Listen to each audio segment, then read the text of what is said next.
Greetings, all, and welcome to Esoteric Babble. Today I wanted to go on sort of a rant, get into a ramble. Maybe this will be a weekly thing. I'm sure everyone's just dying to hear what I have to say about various topics. But actually, today I wanted to talk about something that falls under the heading of the dangers of spirituality, or certain dangers that can arise.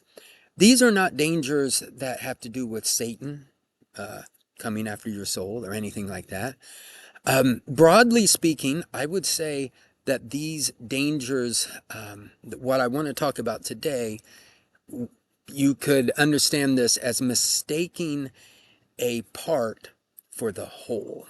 And I want to give an example from my own life and practice, and then just I'm interested in how you see this, or if you think it's a danger, or if it's widespread or not. So to put a little more meat on the bones, let's be a little more specific and talks about Buddhism and Buddhist practice. Now, we know, almost everyone who knows anything about Buddhism knows that there's an eightfold path. And that's sort of crucial, right? That there's an eightfold path. There's not a onefold path. So, if you encounter a Buddhist who says that all you have to do is meditate, probably, again, probably mistaking a part of the practice for the entirety of the practice. And let me give you another example, one that I think is an extremely important part of the practice, and not explicitly named in the Eightfold Path, but developing metta. If you think about developing loving kindness, again, to say that that's all you have to do as a Buddhist, I think would be wrong. That would, um, it is an extremely important foundation and lens, uh, depending on what metaphor you want to use. But developing metta is something that helps us overcome our reactive ego, and it helps us understand that we are not the center of the universe. It helps us to have compassion and empathy, and even, sympathetic joy. Like, in a way, I mean, I suppose that's empathy, but you empathize with people who are going through good things, and we don't become jealous. We want to celebrate with them. And we also learn to kind of give people their space. That's how I kind of understand equanimity, or upekkha, that we need to sometimes give people their space, and not bombard them, perhaps, with our own interpretations and our own little bits of advice and wisdom. So I wanted to talk about metta because I want to give an example of how that, for me, and it's, I hate to say this, but in a way, it, I think for me, I have put a huge amount of work into developing metta over years, and I think it's a great practice. And it is something that has to be cultivated. It's definitely hard to practice having this warm, fuzzy heart for people that you think are not only sort of vile, but are actively trying to harm huge groups of people. I mean, we live in very dark times right now, and we have to have metta. But I think the thing about metta is, or any kind of, something like meditation or any spiritual practice, nothing absolves us from having to deal with ethical problems. And that's the main issue. Um, I was sort of under the impression that when I was going about developing metta, that that would sort of be the answer for everything. That, and in a lot of cases, to be quite honest, and like if you're meeting strangers, or if you sort of de-emphasize your own importance in the world and sort of let other people or and give, sort of share that warmth and camaraderie with other people, I think it's generally appreciated, and people pick up on the fact that, hey, I'm trying to help out here. I don't have to go first necessarily. Uh, you can imagine like lots of just these little things um, that can make a person's day better. But at the same time, there are situations, there are many situations that really demand us to think through, to use reason, to use to use logic, to use, to bring every tool we have available to kind of solve ethical problems.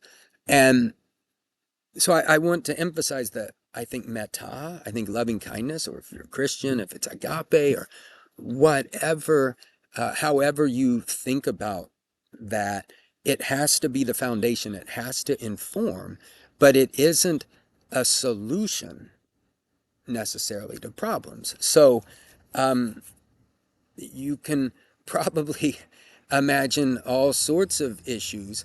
I wanted to give one that I think is important.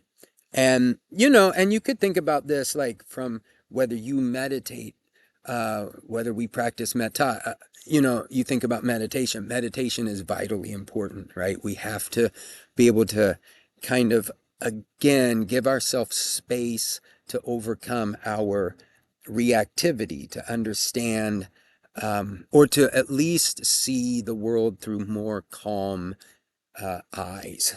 Let's put it that way. Um, so, again, meditation and metta, extremely important practices. But again, to believe that in and of themselves, that's the end, that every other problem will just sort of be solved on its own. It's unfortunately doesn't work that way. And I just want to give an example here. So I am not a vegan. I'm vegetarian. Um, but let's suppose for an instance that um, you, well, let's just imagine that a vegan comes to us and says, hey, look, this is the right way to be in the world. This is the correct way to um, exist and to show brotherhood, not only with people, not only that people are the center of the world, but that all living beings, that we are now extending our love and compassion to any living being, that they are all worthy of happiness. And my question then is, does, and I think it's pretty clear that it's not the case, but metta, practicing metta, does not solve whether you should be vegan or not. Practicing mindfulness is not going to solve that problem. It can help you bring, um, well, they are tools that help us through these problems.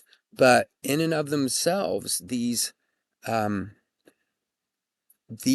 certain spiritual practices are meant for one thing only. We have to remember that Buddhism is, as Buddhaghosa taught, that the Buddha, not only in the Eightfold Path, but taught in more generally, kind of a threefold division of ethics, sila, concentration or meditation, samadhi, and wisdom, panya or prajna. Um, So we have to develop, ethics is something that we have to think about. We we have to consider our actions, and especially in this is something that I think about all the time, that when you or I go to the store and we buy a can of soup or some olive oil or coffee or bread, we don't see a list. I mean, it's not like it's presented to us like the entire chain that leads back to the production and all the, quite honestly, suffering that might have gone into that product getting here to us.